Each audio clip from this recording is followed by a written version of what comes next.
may nakita akong bato ito, butas, tsaka may bato sa gitna. Spokes niya mahaba na 8 inches distances dito. So ngayon ditik natin mahaba kung mayroon bang laman nito. Okay mga tits. Picture mo buo. Okay, yan. Tingnan mo mga tits. Kung iikot ba to dito sa bato. Oh.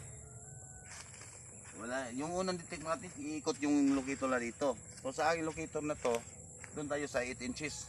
Oh, tingnan nyo natin. Ayun.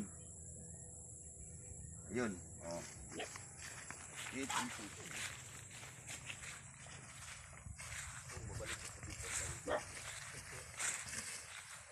Balik siya.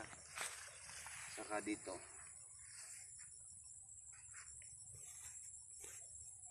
Balik siya dito no, inches. Tingnan nyo matit ang 8 inches matit. Yan. So sakto yung mga vlogger na, totoong vlogger na nagbablog na Yamase Tissue sa mahabang spokes na meron talagang laman. Katulad ni Surigao Sun na sabi niya sa mga sun na mahabang spokes may laman. Dito 8 inches to matits. Post. Naka-ice yun. Punta tayo sa north. May hinukay sila doon na sabi nila na imperial diagram. Dito. Dito muna sa 2 inches. Condition ba? Wala. Dito tayo. Abangan. Nagbutas nila. Dara ka to ya.